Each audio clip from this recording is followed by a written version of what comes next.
Dear friends, Namaskar. I am Sanjay Mansukhani, a teacher of Yoga Sutras of Patanjali. Dear friends, today we will talk about Siddhis. We all know that yogis are able to acquire Siddhis. Siddhis are mystic powers, supernatural powers. These powers are not yet fully understood by the scientific community. They are still trying to figure out how was it possible for the yogis to walk on water, to fly in the air, to become as heavy as an iron ball, to go deep inside the earth and stay alive for 15 days.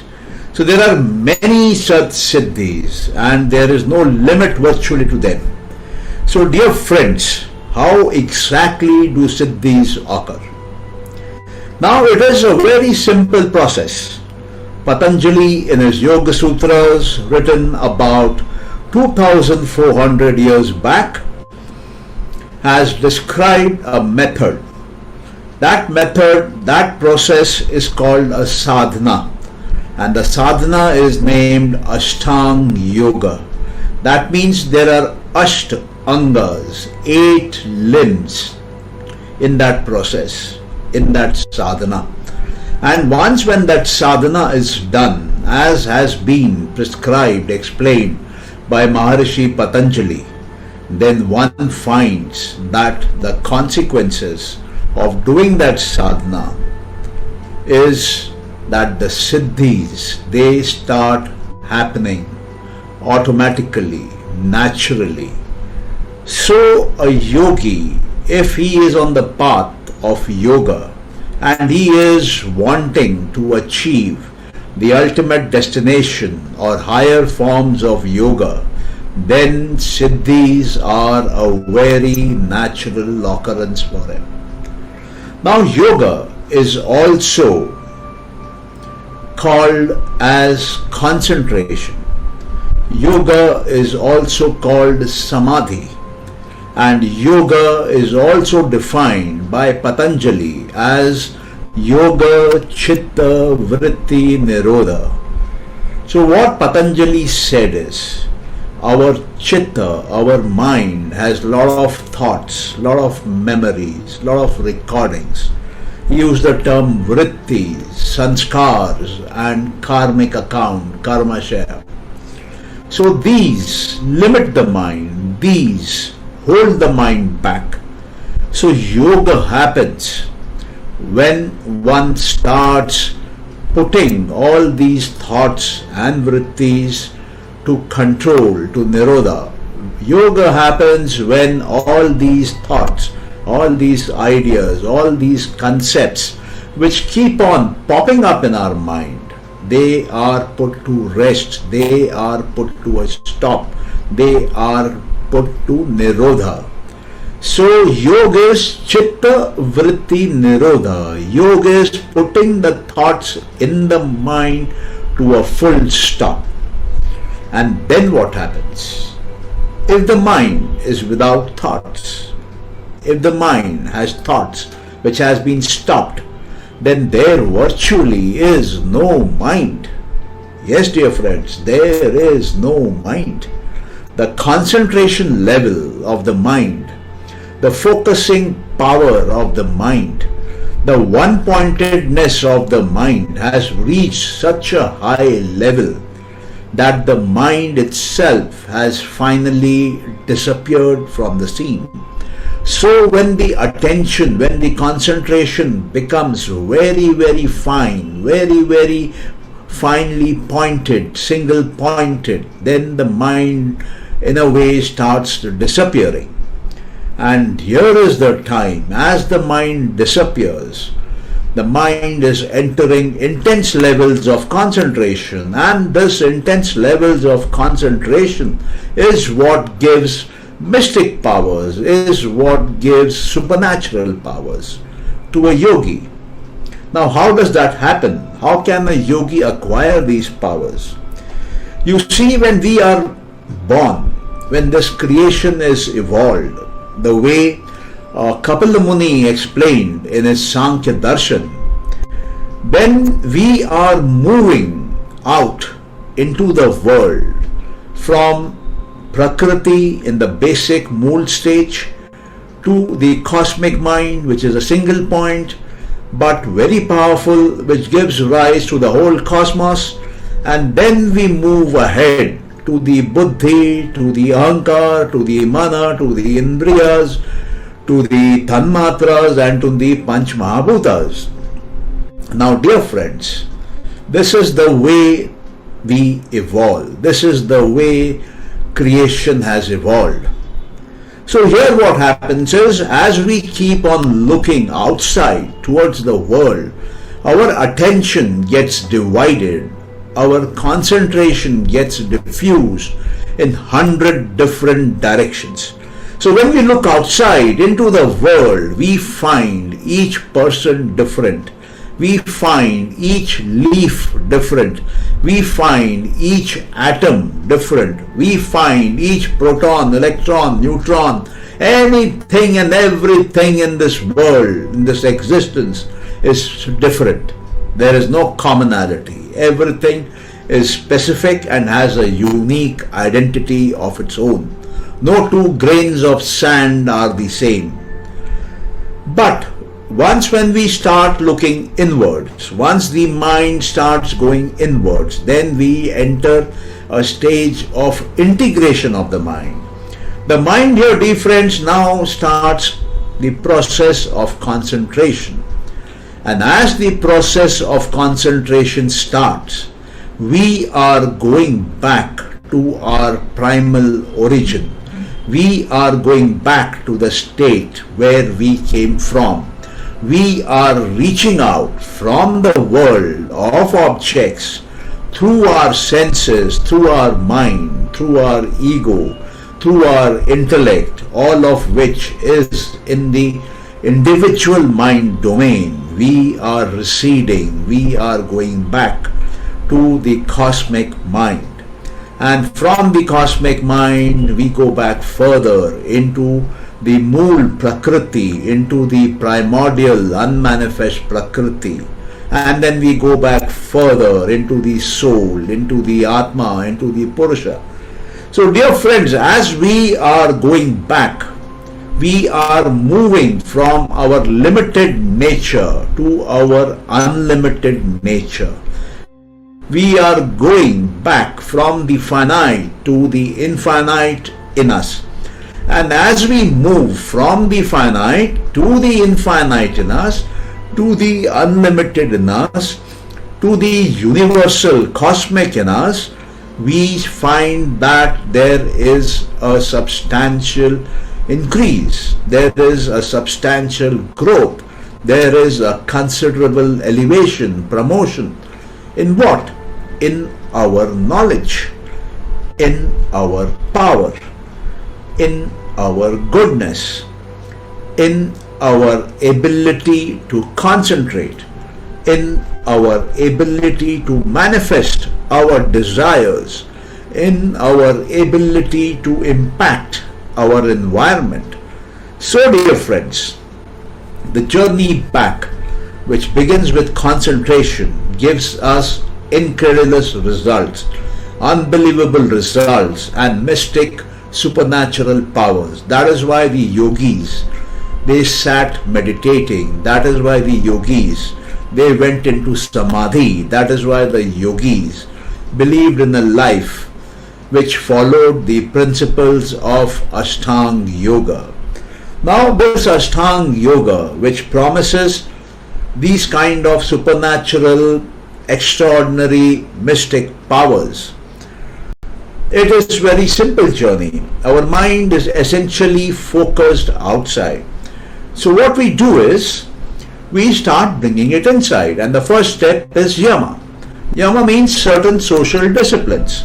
We follow them and our mind starts coming inside. Second step is niyamas. Niyamas are certain personal rules. And when we follow those personal rules of discipline, we find our mind comes further back inside. And next is asana. So when we start practicing the asanas, our mind becomes more concentrated and moves further inside. And with pranayama, with pratyahara, the mind keeps on going deeper and deeper, deeper and deeper into prakriti, deeper and deeper into this evolved nature. And finally, when we enter the stages of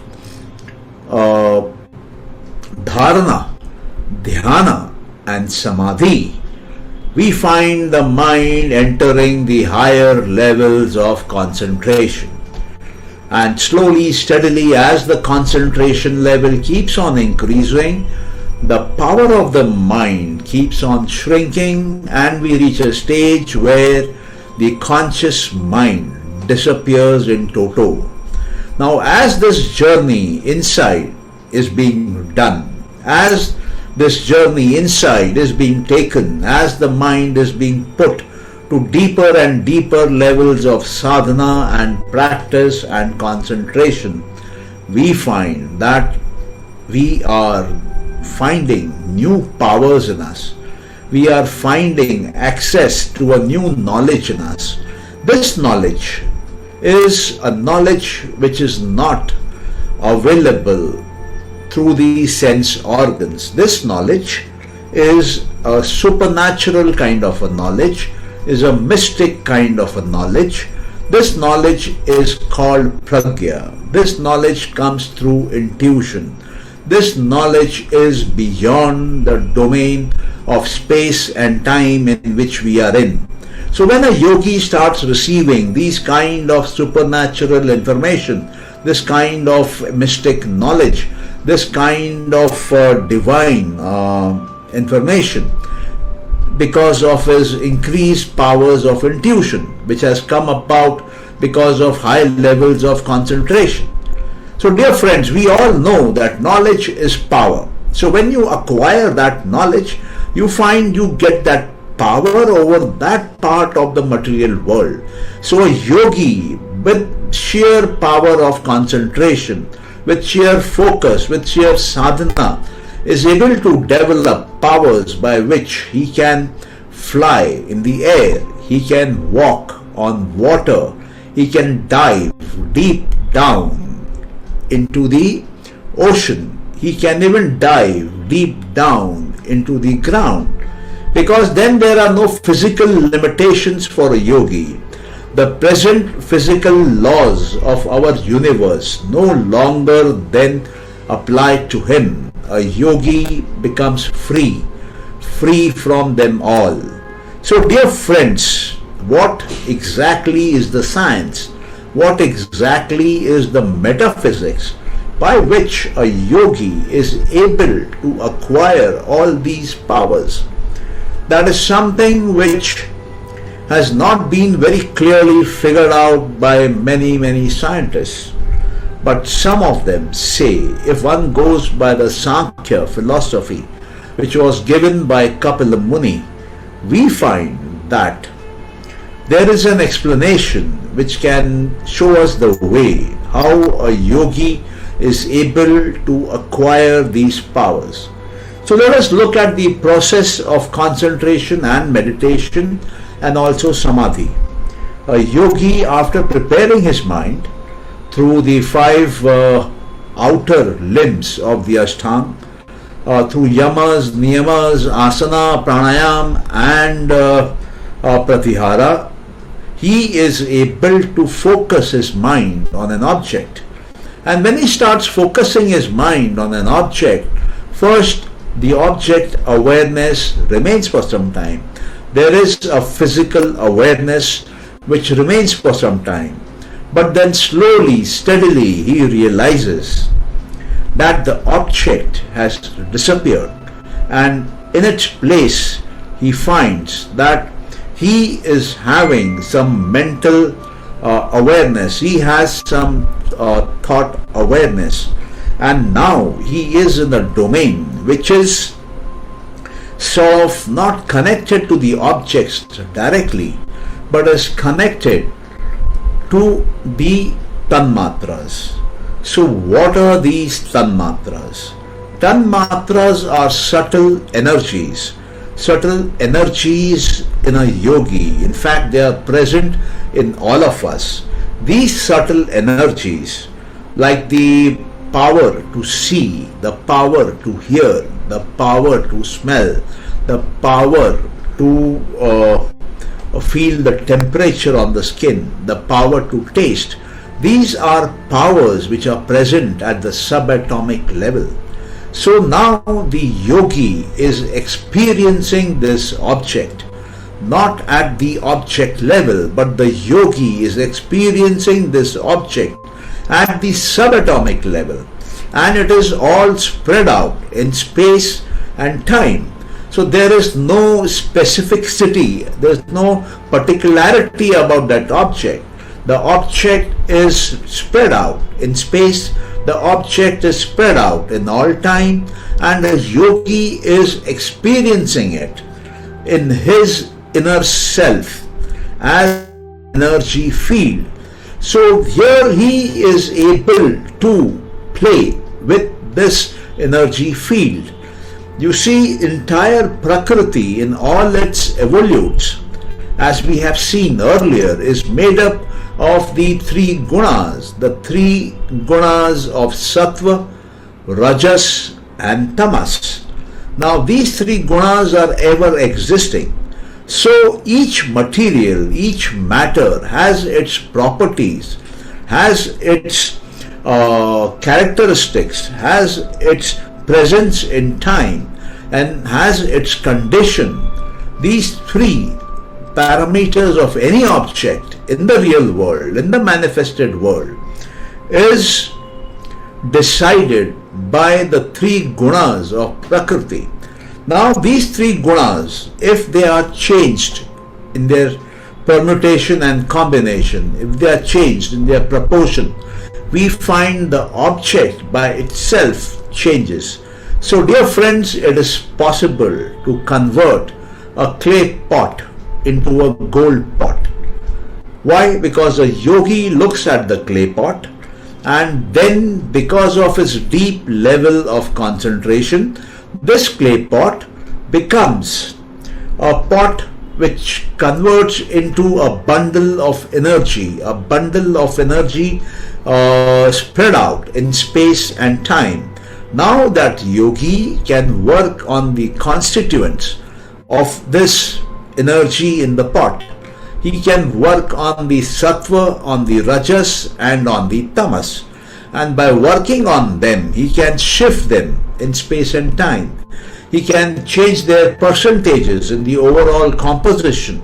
And that is how a yogi manages to change the nature of a material from what it was to what he desires by going inside that matter and working at the guna level and bringing about a structural change, a change in property, a change in time, and a change in its condition.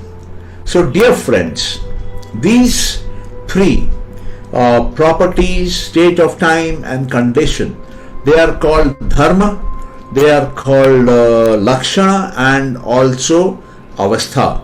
So once when a yogi is looking at any object and is able to understand and read its dharma, its lakshana and its avastha, then he can predict the past, the present and the future. Yes, dear friends, a yogi can predict the past, the present and the future because of his ability to concentrate, because of his ability to go deep into a material and read it at the energy level and not at the physical superficial level, level at which others are able to see. But he is able to see at the energy level because he has a deep concentration which has been developed over years, and this concentration allows him to enter the material at the energy level and make about changes in that material at the energy level. So a clay pot can be converted into a golden pot. A clay pot can be converted into a golden bangle, all by the power of the mind, all by the power of concentration which a yogi uses. Another very important thing, as I was telling you, is that there are various levels at which a yogi can work. He can work at the various tattvas which are used to create our creation, as explained by Kapila Muni. So, if you look at them, initially all of us see the five gross elements. We see the Panch Mahabhutas which are present in the world outside.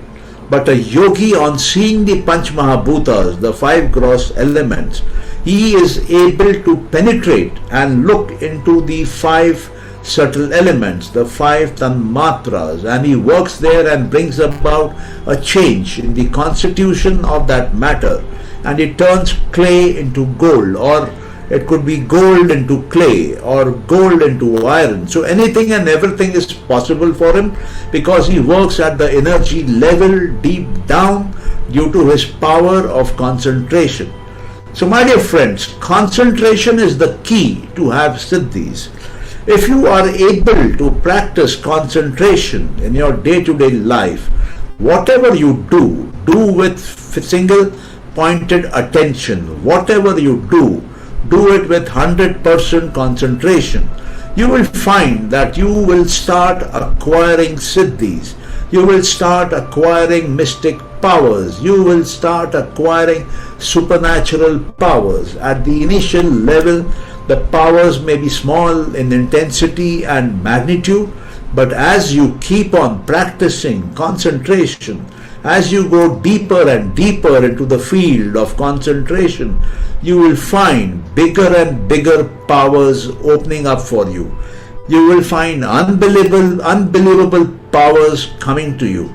So dear friends, concentration is the key, and concentration can change the whole world for you. If you are practicing high levels of concentration in your inner world, in your inner mind, be rest assured your existence, your world outside will also display a terrific sense of quality, a terrific sense of power, a terrific sense of knowledge, a terrific sense of happiness, and your ability to execute any project will be sky high. Your ability to see through people, see through fact and fiction will also reach sky high. So concentration is the key. Concentration is what gives powers to a yogi. And the best manner, the best way to learn that concentration, to practice it in a systematic, organized way, the way it was done in ancient India for thousands and thousands of years, is, dear friends, Ashtanga Yoga, the yoga system which was devised by Maharishi Patanjali, and it takes you on a spiritual journey from nowhere to virtually everywhere. Once you acquire these siddhis, once you understand Ashtanga and are able to do your abhyas, are able to do your practice, you will find these powers coming into you, floating into you. You will find an experience of a new world altogether. It is as if all the transactions in the world have become smooth. It is as if all the obstacles of the world have disappeared. It at times feels that one is in a different world of existence altogether. Dear friends, it's a fantastic feeling.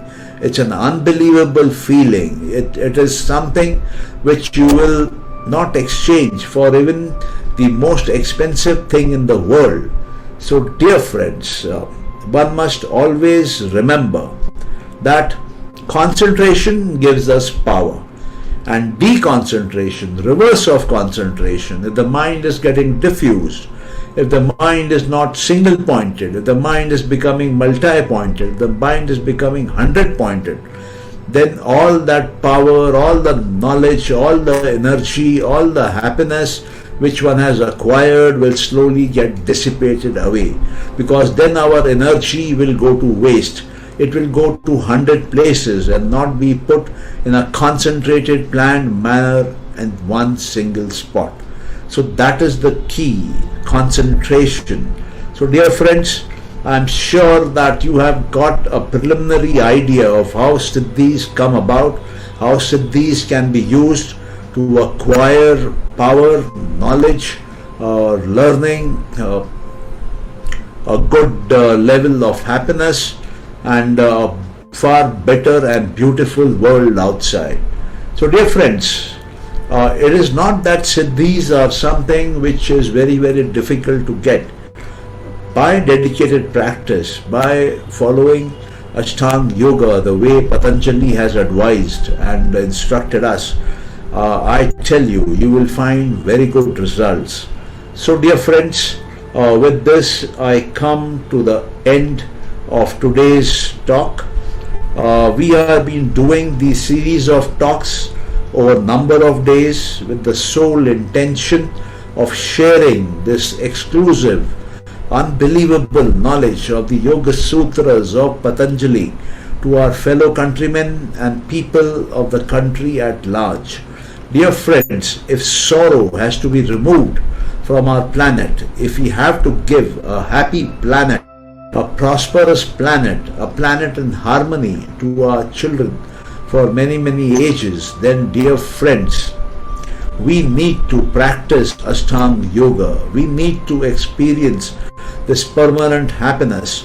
And once we are able to experience this permanent happiness, then this can be taught, shared with our family members, with members of our society, with members of our country at large, and then we can expect to have a happy planet, and that happy planet can be given by us in all happiness to our children and the forthcoming generations. So dear friends, if you have any questions, please feel free to put it up in the comments column. We will reply to you. And if you have any suggestions, please do share with us. We are here to transform the world with the knowledge of the Yoga Sutras. We are here to ensure that ancient knowledge from the spiritual land of India is put to ample use for the benefit of humanity, for the benefit of our society. So dear friends, thank you so much for being here. God bless each one of you. See you again tomorrow. Thank you, thank you, thank you.